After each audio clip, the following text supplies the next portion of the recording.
All right. Good afternoon, everyone. My name is David Fernandez. I am here with Joe Frisaro, and this is the Marlins Prospect Pod. We are on the Five Reasons Sports YouTube channel. This is a Five Reasons Sports and Man on Second Production. combo effort production. Yeah, this is our third episode, and we're going to talk a little bit about what's going on with, some of the hotter names in the minor league systems for the Marlins and a few other teams, and we'll take it from there. Joe, how you doing? We're doing great, David. Yeah, the first two, obviously, we appreciate all the really good feedback we're getting from everybody. We're going to address in this podcast a player who was recommended in the comments section. So, as Charles Leblanc over in Jacksonville, we encourage the engagement. If you guys out there, you want us to address a player or have any questions, feel free to add it to the comments, and if we can, we'll get around to it. But as David was saying, we're kind of fortunate here, David, being in the state of Florida, a real hotbed for baseball talent. So I really kind of magnify prospects either connected to the state, either playing high school or college ball here, or that have some sort of connection to the state of Florida. And let's just kick it off, because there's one kid who I saw last year pitching at Calvary Christian, right here in Broward County, Andrew Painter, 13th overall pick to the Philadelphia Phillies, a couple of picks before the Marlins took Cahill Watson, 6'7" right-hander, turned 19, David, on April 10th. So just a happy belated birthday to Andrew Painter. And I'll let you, David, say what this guy's stats are. Yeah, Painter has started off, on an unbelievable run here. So he's Philadelphia's number 3 overall prospect, according to MLB Pipeline. His velocity sits between 97 and 99, which is obviously a jump from what he was doing in high school, but he's moved up that ladder relatively quickly. But what really stands out about him, 30 strikeouts this season in 12 innings pitched. 30 strikeouts in 12 innings pitched. That with 3 walks. Wild. Yeah, 3 walks. Absolutely wild. 0 earned runs. He does have an 0-1 record because he has those 3 walks, and so it's a little weird. Run. 0 ERA, but just such an incredibly talented young pitcher in the Philadelphia Phillies organization. Yeah, he's at Single A Clearwater over for our friends on that part of the state, or if he pitches anywhere in the complex league, I guess it's called now, here in Florida, see him, because he's going to be moving out of here pretty fast, more than likely. His last start, David, he struck out 14 batters in 5 innings. Yeah. So he struck out, basically, I think he struck the first, I talked to a scout friend who saw him that day. Basically, struck out the first guy. The next guy got like a double. Then there was like an error in there somewhere. And then a run scored. Then he struck out like the next 2, or the next guy to end the inning, or he got another out. Then the next guy he struck out and proceeded to strike out 13 batters in a row to close a 14. He lost the game. And get a load of this. He sat at 98. He touched 100, and his lowest clocked fastball, according to the gun here, was 97 miles an hour. So he touched 100. He was sitting 98, plus slider. The fastball puts it wherever he wants it. My scout friend says he's got a really good changeup. He just didn't use it that game. So, that you might start seeing, the reports come out, 2-pitch pitcher or whatnot. But, is he or not, or is he a multi, does he got the 3-pitch mix to, obviously he's just 19. This guy's got a starter profile and a real high ceiling. But I'm hearing the changeup's really good. He doesn't show it enough, but we could be looking at, the comps I'm hearing are, because he's 6'7", keep in mind, you're looking at, Tyler Glass now of Tampa Bay, a taller pitcher, McGill of the Mets, who's lighting it up this year. He's like 6'7", Tyler McGill. And with the Mets, these are pretty strong comps for this kid. Former high school teammate of Dante Girardi, who is Joe Girardi's son. I think Dante is at FAU, I believe, or FIU here which is one in Miami. I was confused with it. FIU in Miami. Yeah, he's here in Miami at FIU. Dante, well, who's the manager of the Phillies. So Joe Girardi had seen a young Andrew Painter even before he was the Phillies manager. So there's your connection there. Yeah. And looks like they got a good one from right here in the Sunshine State. And anything else you want to add about him? No, I mean, like you said, he's only 19 years old, so he's a little bit away from the majors. But based on what we've seen so far from him, hopefully the Phillies package him in a deal so that the Marlins don't have to deal with him. Yeah. Speaking about packaging in a deal, the Marlins, they packaged one of their better outfield prospects of last year, Cameron Meisner, sent him to Tampa Bay for Joey Wendell, the birthday boy who had the game, basically the game-winning 3-run homer last night for the Marlins against the Washington Nationals. Joey Wendell off to the super hot start, which prompted me to say, let's revisit Cam Meisner. Let's revisit that trade. Right now, looking really good for the Marlins.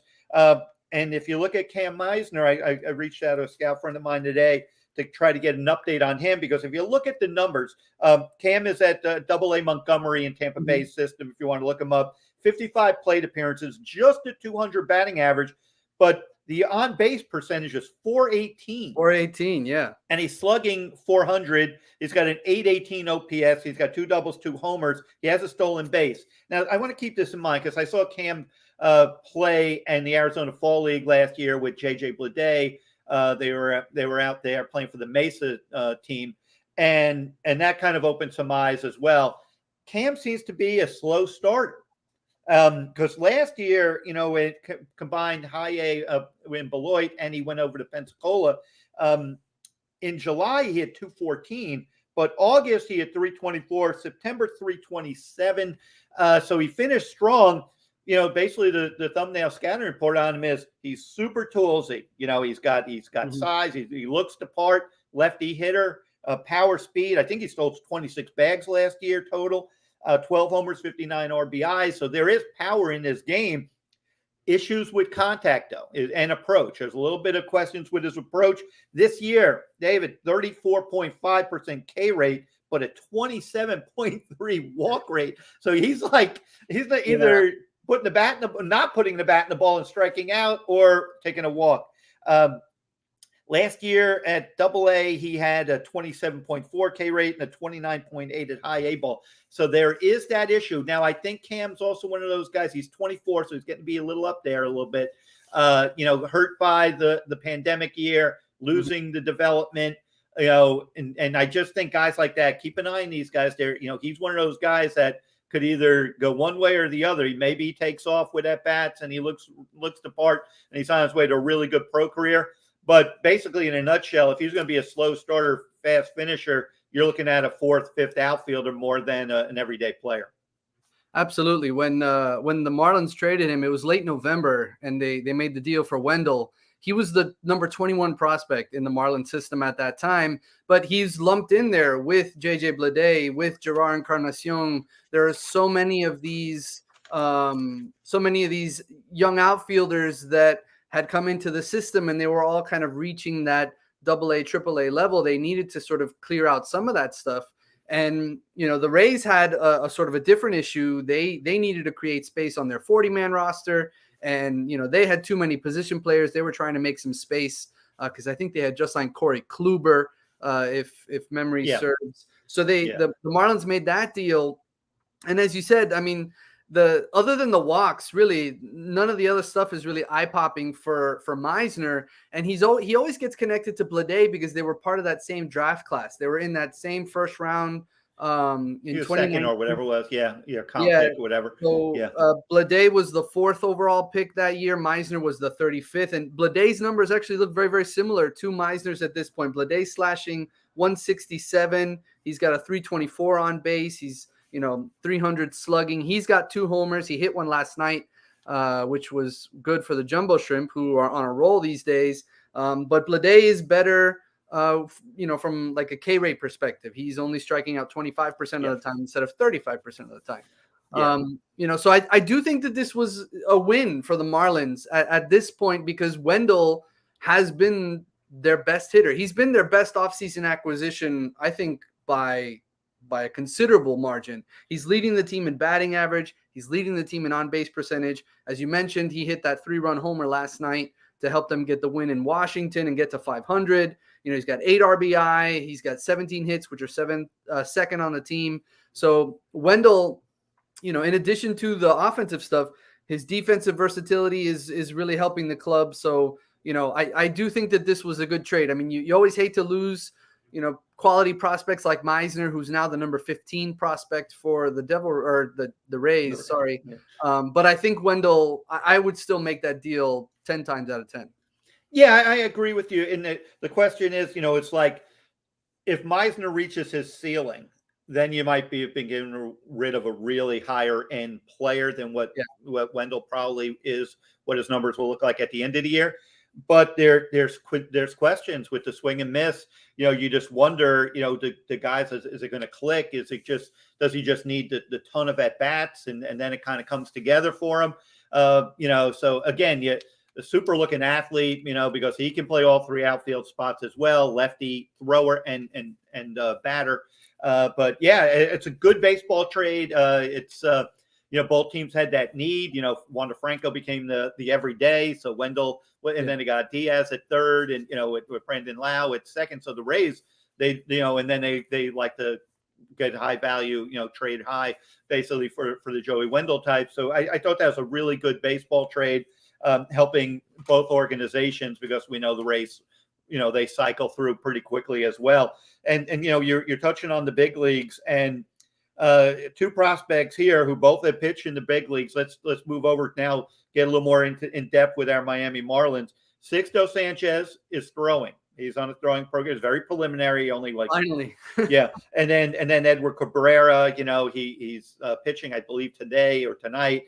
Not sure if it's in the Hammerheads game or in an extended spring or complex league, whatever. But both of those guys, let's start with Sixto, because it's just a matter of him being healthy, and then he's ready to be, man. If you add those 2 at some point, even if it's June or July, you're trading for 2 high end, basically 2 top of the rotation pitchers. If you get them, right now, knock on wood, the rotation's holding firm. But imagine if you could get Sixto, an on point Sixto, that could be a big beginning if they get Sixto back first. Oh, absolutely. And, the unfortunate reality with his career thus far, he's been injury prone and he hasn't been able to consistently get on the field. I mean, we saw him in the COVID shortened season and he looked great. But beyond that, we haven't seen very much of Sixto at all. So it's a matter of him sort of building up his arm and then obviously being able to produce for an extended period of time in order for the Marlins to sort of rely on him. I would imagine they're going to take it slowly. They're going to be very, very cautious with him in the same way that they've been cautious with all of their arms. So, hopefully he gets it going and he'll probably get some starts. If they deal with him the way that they're dealing with like Edward Cabrera, for example, he may start in Jupiter and then sort of work his way through the system and maybe make it all the way up to the minor or the majors by, the midsummer or, August or something, who knows. But for him, it's just a matter of availability. Health. Yeah. And you know what? You got Sixto situation and Edward. You got 2 guys who are on the 40-man. Now, I know Braxton Garrett, we're going to touch on him in a little bit, but Braxton lives over here. Those guys are from the Dominican Republic. They were on the 40-man and they were out of the country, basically. And during the lockout, the Marlins couldn't really deal with them. They couldn't really rehab with them. And it doesn't sound like Sixto was very dedicated to his conditioning program, which he really needed the supervision, which got him out of shape. He got too big. And while pitchers like Max Meyer, who weren't on the 40-man, were going to the conditioning camp or whatever they wanted to call it back in January and into February, and got them geared up for the season, for their season, the minor league season. They had a huge advantage. So Sixto got way late start. I'm the type that, yes, he's done a lot wrong in injuries, but I don't quit on talent. And there's the thing to me about Sixto Sanchez is, and you could see it, he's got the flair in the game. Yeah. He's almost like those I don't want to practice type guys. I want the game, the spotlight, and he seems to pitch with a flair that I hadn't seen from a Marlins pitcher since Jose Fernandez. In that kind of I'm going to go get you. Here's 100. Try to hit it.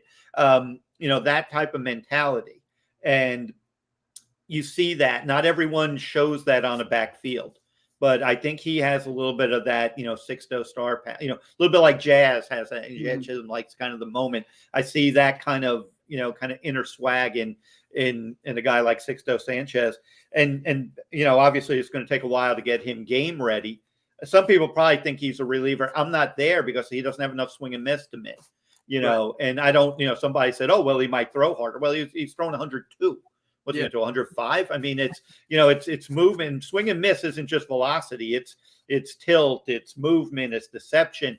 His fastball tends to be a little flatter, but that doesn't mean he can't be a very effective starter. And especially if he's not being counted on to pitch at the level of Sandy Alcantara, if he's being asked to be a fifth starter for you, that could be huge.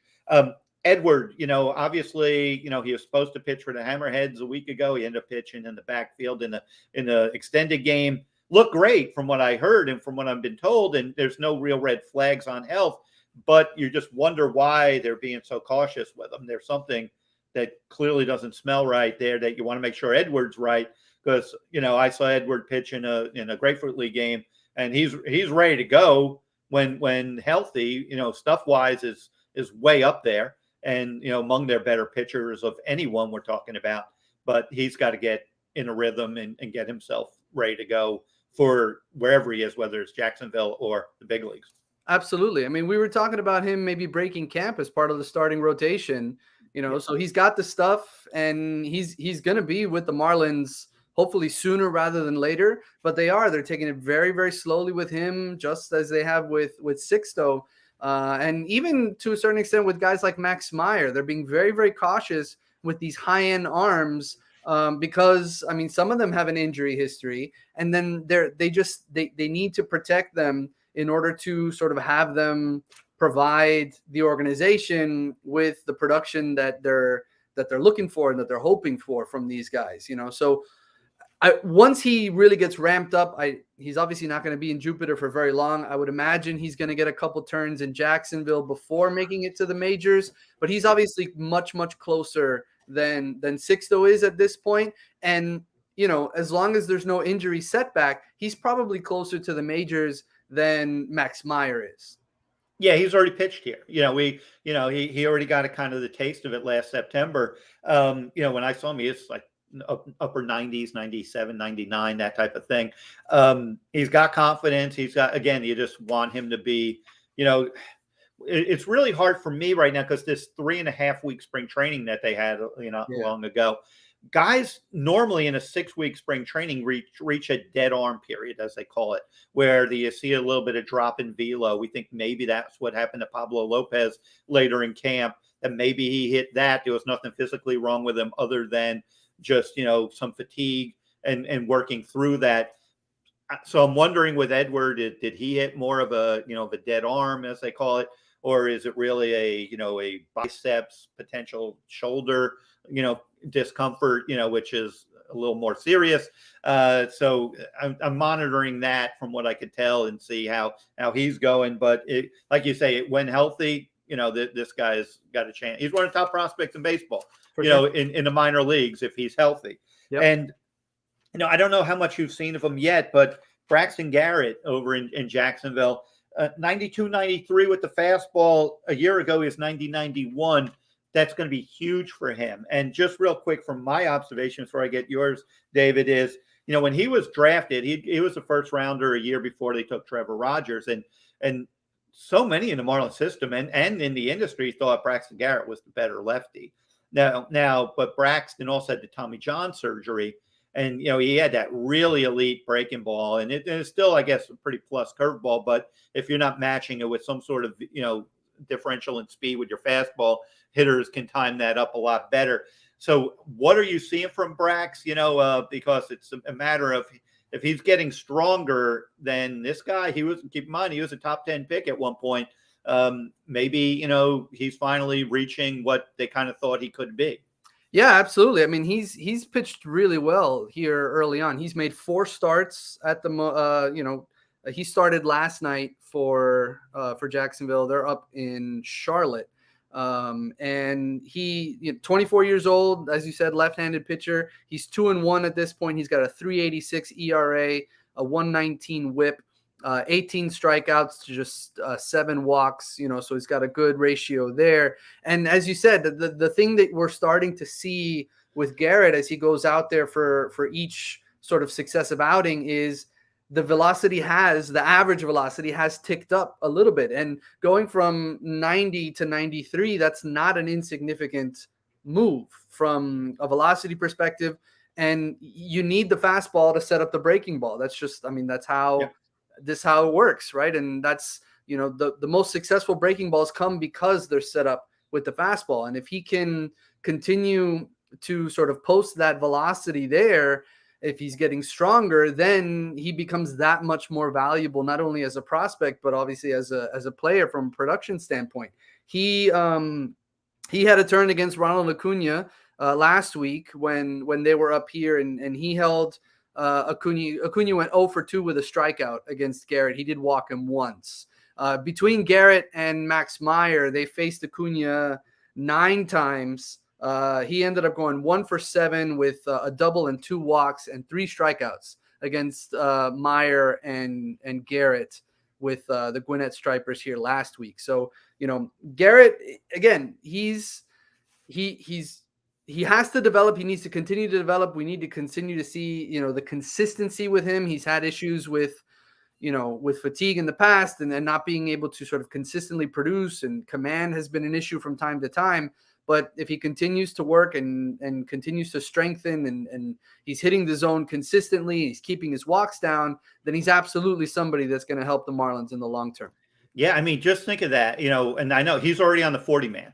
Yeah. So the Marlins, if they get Sixto back, let's say August, and there's going to be need. Obviously, one of these guys, knock on wood, they don't, but it's just the nature of the beast. You're going to need that depth. You go through at least 10, sometimes 13, 14 starters a year.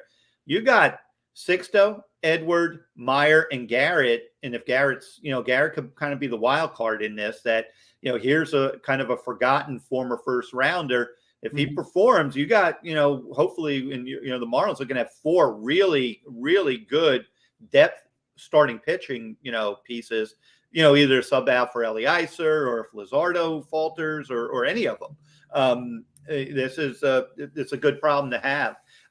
Before we jump off the hammer, if you want to, do you have anything else to add about Acuna? That was really good info there. Did anything else on the matchups or anything stand out?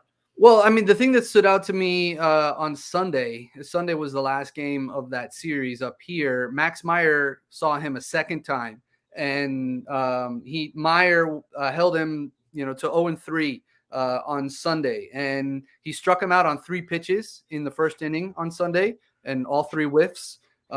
He walked him the second time, and then he struck him out in the 5th, I guess. So he held him up 0-2 and with a walk in there. So the thing that stood out to me about Meyer's performance was this was actually the first time this season that he went on like the regular 5th day turn. So the vast majority of Meyer's starts up until that point have been on more than 5 days rest. They went with a 6-man rotation here in Jacksonville early in the season, but he pitched on Tuesday and then he pitched again on Sunday. So it was the 4 days rest, which is what you see, from, at major league starting rotations, right? So it was good to see him perform to his sort of potential in that setup. And he went 5 innings. I got the numbers here. He went 5 innings. He had 7 strikeouts again. So, he continues to impress. He's got a 1.83 ERA at this point. That's 8th in the International League. He's got an 0.71 WHIP, which is the best in the International League at this point. His 27 strikeouts are tied for second. He's got a 130 batting average against, which is tied for second. So he's really, really impressed here early on. And even though Acuna went 5 for 14 with a double and an RBI on the series as a whole, he didn't really perform all that well against the top end prospects that the Marlins have in Jacksonville. Yeah, that's really encouraging, and it's really good experience for Meyer and for Brax. And obviously, it's not the big league game that they're playing, and there might be a little different game planning for Acuna, and once the season, if they meet or when they meet. But it's always good to face that caliber of star player. You don't usually see that player in AAA, so right. So that's always really good. Hey, I wanted to touch on this player because we have a couple of AA players we want to get to, but we wanted to address Charles Leblanc because that's what was the fan asked. Obviously, he's 25 years old. I guess they got him from the Rangers system. He's off to, like, I think he's in 364, so he's been a little crazy this year. What stands out is I'm not sure he's considered one of the Marlins' better, your higher end prospect. You want to give him his due because he's doing so well performance wise. Last year, just keep in mind in AAA with the Rangers, he had 229. He had a 768 OPS, but 17 homers. So here I think that number is what stands out a little bit for me. Is looks like a good organizational depth player with some power, and those type of guys have a way of finding themselves if the circumstance breaks right for them, to have a big league opportunity. But obviously we're going to keep more looks on him to see how his game develops. But doing a good job at third base. But you need players like that to make your roster better. They make your roster deeper and allow for the Blades to see better pitching and some of your higher end prospects as well. So anything else you want to add about Charles Leblanc? Yeah, I mean, as you said, they picked him up from the Texas Rangers organization. He was a Rule 5 draft pick in the minor league phase of the Rule 5 draft. 25 years old. His 1.082 OPS is fifth in the International League. He's fourth in batting average in the International League. He's got 7 extra base hits at this point. So he's performed really, really well. The thing that sort of separates LeBlanc is his defensive versatility. We saw the Marlins as an organization seem to have put a great deal of emphasis on defensive versatility, and LeBlanc fits that description to the T.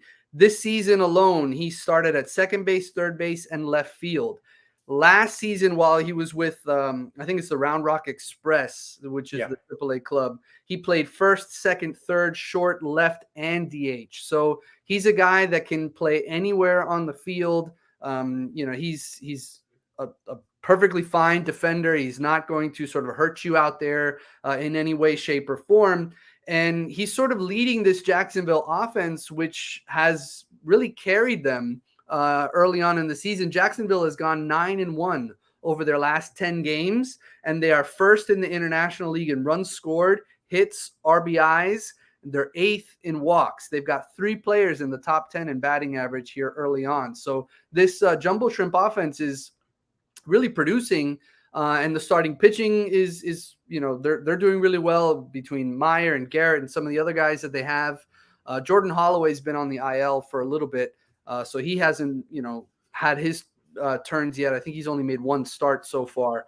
But all in all, I mean, Jacksonville is producing, and especially from an offensive perspective. And LeBlanc is sort of leading that charge, along with guys like Lorenzo Quintana and Eric Gonzalez is the shortstop. But these are all sort of fringe prospects from an organizational perspective, as you said. And there is a possibility. There's a world in which LeBlanc becomes a sort of super utility guy off the bench. He doesn't have the speed of John Birdie, but he has that versatility. So, if things break right, he could be a valuable piece from an organizational perspective for depth. But again, he's impressed here with his bat early on. Yeah. Bryson Brigman did kind of that, last year, had really good numbers as well. We'll see how that goes. We wanted, before we break this up, we go to AA Pensacola. I just looked up Jerar Encarnacion. I mean, I don't know, David. I mean, 24 years old, 6'4", 250. Yep. Hitting 365 now. He was struggling early. 6 homers already, 11 RBIs, 3 stolen bases, OPS of 1.150. Just talking to some people, friends of mine in the Marlins organization, and they talk about he is as talented as any prospect they have. Tools wise, Jerar Encarnacion is as talented as anyone that, He just the consistency of bat on ball, and he's one of those that we talked about who got hurt by the pandemic, and he was in the alternate training side a couple of years ago, and so he missed the whole year like all of them. They're just basically on the backfield taking batting practice against Sixto and people like that before they got called up. But immense power. I don't think the Marlins have anybody that looks like him, in terms of stature and size since Giancarlo Stanton.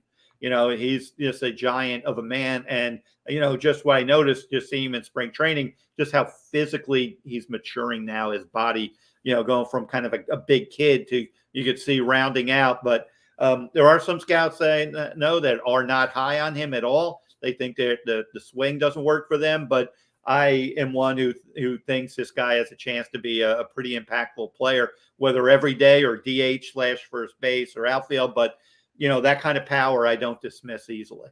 Absolutely. I mean, you said in spring training you had a chance to see him. Don Mattingly saw him too, and Don Mattingly said the ballpark's not going to hold him. And we've seen him. He's hit some bombs. I think he hit a bomb. It was either last night or the night before. He hit it out of the state of Mississippi. Like, I don't think the ball has landed yet. He's got that kind of power. His 6 homers are tied for first in the Southern League. His batting average is second in the Southern League. His OPS 1.150 OPS is fourth in the Southern League. So is really, really producing here early on. He had an 11-game hitting streak that was snapped recently, but he's got hits in 13 of 16 games so far this year. He's got 8 multi-hit games.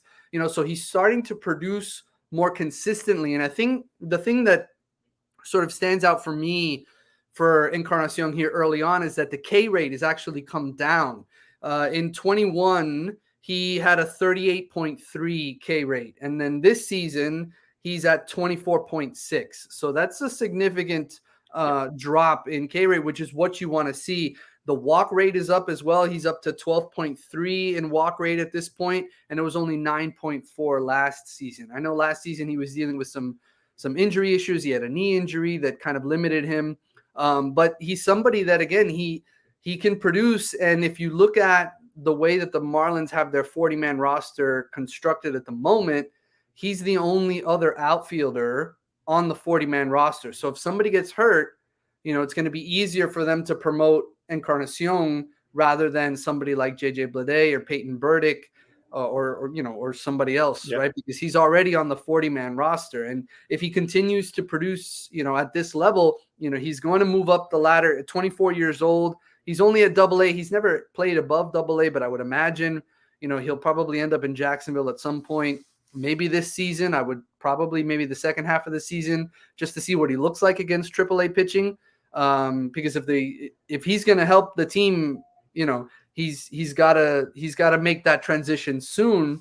Because again, a lot of these guys, they're right on the cusp of being, major league like age, so to speak, right? 24 years old. Bleday's 24. I mean, Braxton Garrett's 24. I think Max Meyer is 23. So a lot of these guys are right around the age where you want to see them sort of take that next step in their career, and whether that next step for him is with the Marlins or if he's packaged in a trade, to bring some help for the big club. I think, what he's doing at the AA level right now, what he's doing in Pensacola, you can't ignore it because the numbers are really, really good.